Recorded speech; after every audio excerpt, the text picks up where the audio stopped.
Kids aren't allowed in my car. Those 6 words changed the way I looked at my father forever.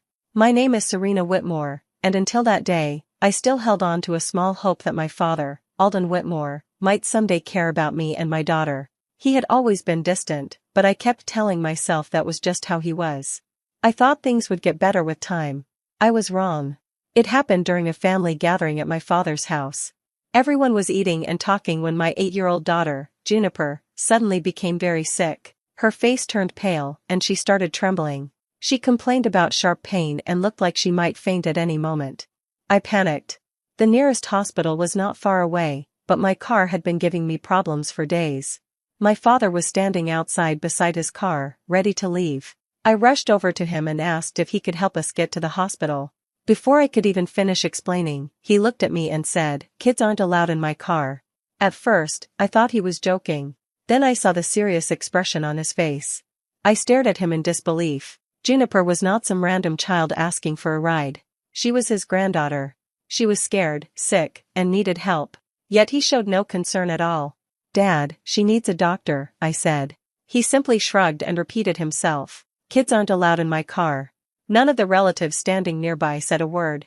Some looked uncomfortable, but nobody challenged him. It was as if they were used to seeing him treat us this way.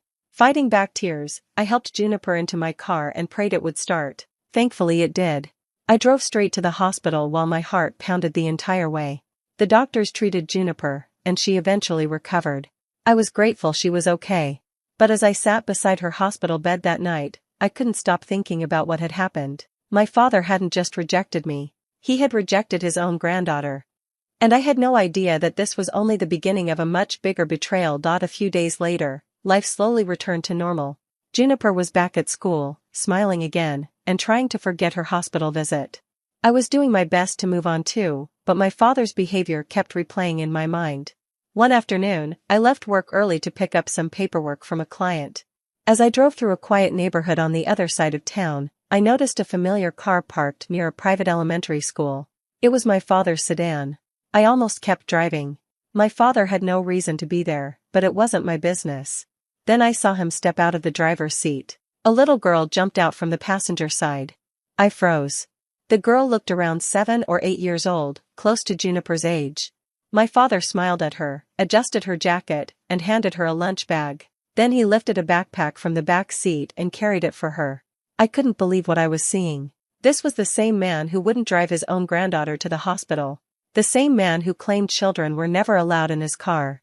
Yet here he was, acting like a loving grandfather. The girl hugged him before running toward the school entrance. My father stood there watching her with a smile I hadn't seen in years. Something felt wrong. I waited until he left, then drove away, trying to convince myself there had to be a reasonable explanation. But 2 days later, I saw them again. This time they were leaving an ice cream shop together.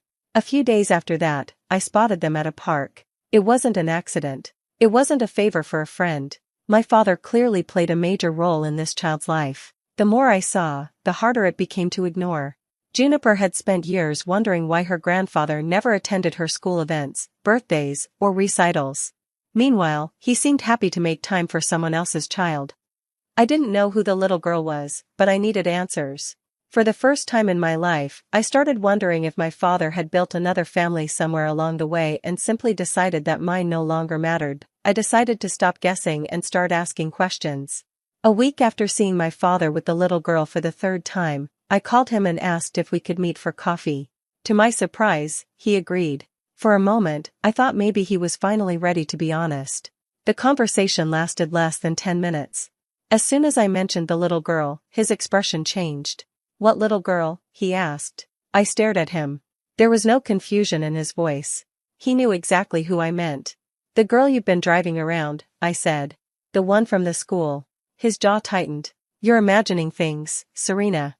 That answer only made me more suspicious. I told him I had seen them together several times. Instead of explaining, he stood up, dropped money on the table, and left without another word. That night I called my Aunt Beverly.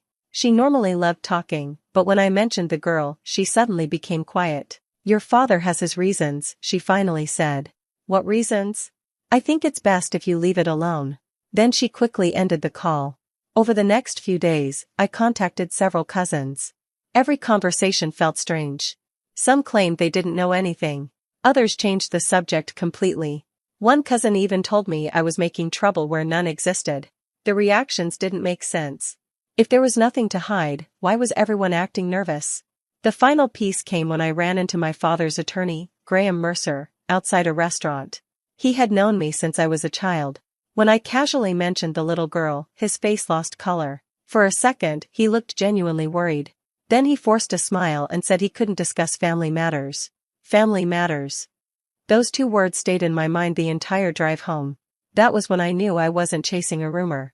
The girl was connected to my father somehow, and several people already knew the truth. The problem was that every single one of them seemed determined to keep me from finding it. After my conversation with Graham Mercer, I couldn't stop thinking about what he had said. Family matters. The words kept repeating in my head. I decided that if nobody was willing to tell me the truth, I would find it myself. My father owned several businesses and investment properties. Most of his affairs were private, but some information was available through public records and company filings. Every evening after work, once Juniper was asleep, I sat at my kitchen table with my laptop and started searching. At first, I found nothing unusual. Then one night I came across something that caught my attention. A consulting company connected to one of my father's businesses had been making regular payments to the same person for years. The name was Marissa Holloway. The amount wasn't small. The payments appeared consistently, month after month, year after year. I wrote down everything I could find and kept digging. The next step was learning who Marissa Holloway was. That turned out to be easier than expected. Within a few days, I found an address and a few public records connected to her name. Then I saw a photograph. The moment I saw it, my stomach dropped. Standing beside Marissa was the little girl. The same girl I had seen with my father. Everything suddenly felt much more serious. This wasn't a random child he occasionally helped. Her mother had been receiving money linked to my father's business interests for years. I stared at the screen for a long time. Questions filled my mind. Why was he paying her? What was the relationship between them? Why had everyone acted so nervous whenever I asked about the girl? I printed every document I found and organized them into a folder. The deeper I looked, the stranger everything became. There were records connecting Marissa to properties my father had helped purchase. There were financial transactions stretching back much further than I expected. None of it looked accidental. By then, I wasn't wondering whether my father knew this family. I knew he did. The real question was how deep the connection went. For the first time, a frightening possibility entered my mind. What if my father wasn't simply helping another family? What if he had been living a completely separate life for years while keeping me and Juniper in the dark? I couldn't sleep after what I found. The documents, the payments, the name Marissa Holloway, everything kept looping in my mind. It didn't feel complete, like there was still a missing piece that I couldn't see clearly on my own. That's when I made the decision to hire a private investigator. A woman named Claire Danvers came recommended through a colleague. She didn't ask many questions, just listened carefully when I explained what I already knew. Before she left, she said one line that stayed with me: "People don't usually hide nothing." It took her just over a week to come back with answers. She didn't call first. She showed up at my door with a thick envelope and a hard expression on her face. I remember her handing it to me like she wasn't sure I was ready to open it. Inside were photographs. Dozens of them. The first one hit me like a punch. My father, Alden Whitmore, standing at a school stage decorated with balloons. He was smiling, clapping, and standing right next to the same little girl I had seen before, Tessa. In another photo, he was helping her blow out birthday candles. In another, he was sitting in the front row at what looked like a dance recital. There were even vacation pictures, him walking beside her on a beach, holding her hand like it was the most natural thing in the world. My hand started shaking as I kept going through them. Claire's voice was calm, but firm. She told me she followed a timeline. These weren't isolated moments. This had been happening for almost 7 years. 7 years of events. School meetings. Family dinners. Trips. Normal everyday life. And in all that time, my daughter Juniper barely saw him. I remembered birthdays where he sent nothing but a short message, if anything at all. School plays he promised to attend but never showed up for. Hospital visits where I sat alone in waiting rooms with a sick child asking why Grandpa never came. At the time, I told myself he was busy. That maybe he just wasn't good at expressing love. Now I understood the truth was worse. He wasn't absent. He was present somewhere else. I laid the photos across my kitchen table, each one heavier than the last. The same man who treated Juniper like she was a burden was standing in the center of another child's life like he belonged there. For the first time, I stopped questioning if I was imagining things. I wasn't. My father hadn't just pulled away from us. He had built a different world where someone else's child had replaced mine. I couldn't carry the questions alone anymore. After everything I had seen, I decided to meet Marissa Holloway in person. I told myself I just wanted answers, but deep down I think I already knew this meeting would change something inside me. She agreed to meet me at a quiet cafe on the edge of town. When I arrived, she was already there, sitting with both hands wrapped around a coffee cup like she was trying to stay calm. At first, she looked nervous. Careful with her words. Like she was expecting anger from me. I didn't waste time. I told her everything I had found. The photos. The payments. My father being with her daughter. I watched her face closely, waiting for denial or confusion. Instead, she went silent. Then she said something I didn't expect. I thought you already knew all of this. Those words made my chest tighten. Knew what? I asked. She looked down at the table and slowly started talking. Her voice shook at first, but then it steadied, like she had carried this truth for too long. She said Alden had told her early on that I was unstable. That I struggled with responsibility. That I couldn't be trusted with my own child. I felt like the air left the room. Marissa continued, explaining that over time, my father used that story to justify why he was so involved in Tessa's life. He painted it like he was stepping in to protect a child who needed stability. According to her, everyone around him believed it. Even some family members. I sat there frozen, trying to process what I was hearing. My hands were cold, but I didn't even notice. It wasn't just that he ignored me. It wasn't just that he chose another child. He had been building a version of me that wasn't real. A version that made his actions look justified. Marissa finally looked up at me, her eyes filled with something that looked like guilt. I'm sorry, she said quietly. I thought you were part of it. But I wasn't part of anything. I was the one being erased. And in that moment, I realized the betrayal wasn't just what he did behind my back. It was the story he told about me while doing it. After meeting Marissa, I stopped sleeping properly. Every time I closed my eyes, I saw the same pattern repeating itself, my father building a life somewhere else while rewriting mine in ways I couldn't control. I needed proof of how far it all went. I went back to his business records, but this time I didn't stop at surface-level documents. I started looking for legal filings, estate papers, anything tied to long-term planning. It took days of searching through complex files and legal terms I barely understood. Most of it was boring at first, full of names of lawyers, asset lists, and trust accounts. But then I found something labeled under a private estate structure connected to Alden Whitmore. My hand slowed as I opened it. At first, it looked like standard inheritance planning, property divisions, investments, trust management. But the deeper I read, the more wrong it felt. There were multiple trusts created over the years. Not just one, but several layered structures. Then I saw the names of the beneficiaries. My stomach dropped. Tessa Holloway was listed. So was Marissa. I read it again, thinking I had misunderstood something. But it was clear. They were legally included in financial plans that were supposed to represent my father's family future. I kept scrolling, looking for Juniper's name. It wasn't there. Not once. I checked every page again, line by line, hoping I had missed something. But there was nothing. No mention of my daughter at all. Not even a placeholder. It was like she didn't exist in his long-term world. My hand started shaking so badly I had to put the papers down for a moment. This wasn't just emotional distance anymore. This wasn't just favoritism or neglect. This was planned. Intentional. I sat back in my chair, staring at the documents spread across my table, feeling something inside me go cold and still. He hadn't only chosen another child to care for in daily life, he had officially written my daughter out of his future. Juniper wasn't just being ignored anymore. She was being erased from a legacy she should have belonged to.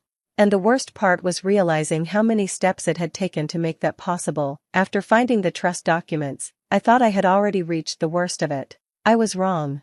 A few days later, I received a message from an unknown number. At first, I ignored it. But the sender insisted they needed to talk about my father. The tone wasn't threatening, just heavy, like someone carrying something they had kept hidden for too long. We met at a small diner off the highway. The man introduced himself as Victor Langston. He said he used to work closely with Alden years ago. I had heard the name before in passing, but never paid attention to it. He didn't waste time on small talk. "I shouldn't be telling you this," he said, staring at his coffee, "but you deserve to know why things really fell apart." I stayed quiet. Then he told me about a business deal that went wrong almost a decade ago. A risky investment my father had pushed forward despite warnings. According to Victor, it nearly destroyed everything Alden had built. If the truth had come out, his reputation and finances would have collapsed completely. My chest tightened as I listened. But that wasn't the end. Victor said there was a complication. Marissa Holloway had been indirectly connected to the situation. She had access to certain information, documents, or knowledge. He didn't go into full detail, that could have exposed what really happened. Instead of going public, she made a different move. She stayed silent. And in return, Alden began supporting her financially. At first, Victor said, it was just payments meant to handle things quietly. A way to keep damage contained. Nothing personal, just control. But over time, things shifted. Months turned into years. What was supposed to be protection turned into routine support. Routine support turned into involvement. And involvement turned into attachment. Victor paused before saying the part that hurt the most.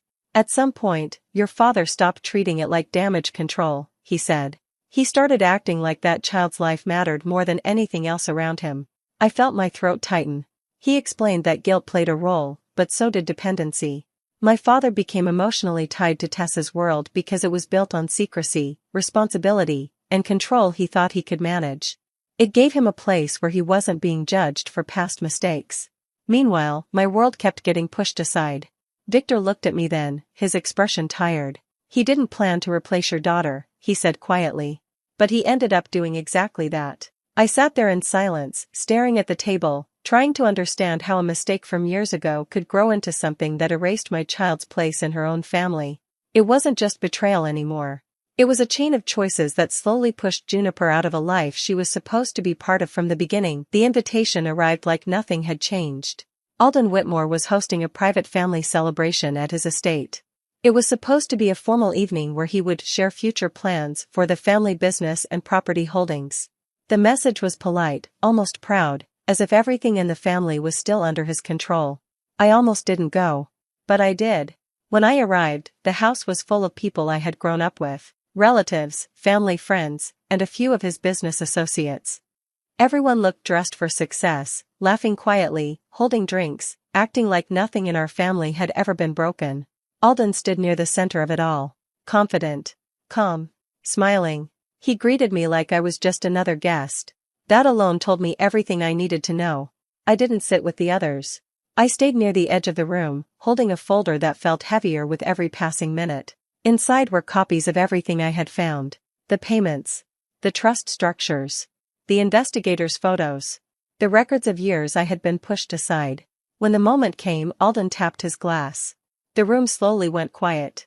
He began talking about family unity and future direction. People nodded, some even smiled, like they were waiting for something impressive. That was when I stepped forward. I didn't raise my voice. I didn't argue. I simply placed the folder on the long table in front of him. At first, he looked annoyed. Then confused. But as I started speaking, his expression changed. I explained the payments tied to Marissa Holloway. I explained the private investigator's findings. I explained how Juniper had been excluded from every trust and plan he had created. I explained how my name had been twisted behind my back to justify it all. The room shifted. People stopped smiling. Attorneys leaned forward. One of them quietly picked up a document and started reading. A few relatives whispered to each other, their faces slowly turning pale as pieces of the truth connected in front of them. Alden tried to interrupt me once. Then again. But his voice didn't carry the same control it used to. Someone in the back asked a question about the trusts. Then another. Soon the entire room was no longer looking at me. They were looking at him. And for the first time, I saw cracks in the image he had built for decades. The calm confidence disappeared. The carefully protected reputation he had maintained in that house, in that family, started falling apart in real time. No one clapped when he finished speaking that night. Because he couldn't finish speaking at all. After that night at the estate, nothing stayed the same. News of what happened spread quietly at first, but it didn't stay quiet for long. Relatives who once defended Alden started pulling away. Phone calls went unanswered. Family meetings were suddenly postponed. The same people who used to praise him now avoided his name completely. His business circle reacted even faster. Longtime partners distanced themselves. A few contracts were paused for review. Conversations that used to be friendly turned cold and formal. It was like everyone was suddenly re-evaluating how much they could trust the man they thought they knew. Then came the legal side. Lawyers started reopening financial records connected to the trusts and private arrangements I had exposed. What once looked like simple estate planning was now being examined line by line. Every hidden detail created more questions than answers, and Alden was no longer able to control the narrative. But the hardest moment for me didn't come from any of that. It came from Juniper. One evening, I sat with her at home, unsure how to explain everything in a way she could understand. She had already felt the absence for years, but she had never known the reason behind it. So I told her the truth, slowly, carefully, without hiding anything. She didn't cry at first. She just sat very still, processing every word. Then she finally asked the question I had been dreading. Did I do something wrong? My heart broke in that moment. I pulled her closer and told her no. Not once. Not ever. That was the first time I saw her let go of the blame she had been carrying for something that was never her fault. Months passed after that. Life didn't become perfect, but it became peaceful in a way it hadn't been before. I focused on my work, on raising Juniper, on building something stable without depending on anyone who had already decided we didn't matter. The Whitmore name stopped controlling our lives. As for Alden, he became a distant figure in his own world. The people who once surrounded him were gone. The respect he relied on slowly disappeared, leaving behind silence and distance. And through it all, I realized something I hadn't understood before. Revenge wasn't the moment the truth came out in a room full of people. It wasn't watching everything he built fall apart. It was simpler than that. It was making sure my daughter finally knew she was never the problem. And proving that we never needed someone who chose to erase us from his life in the first place.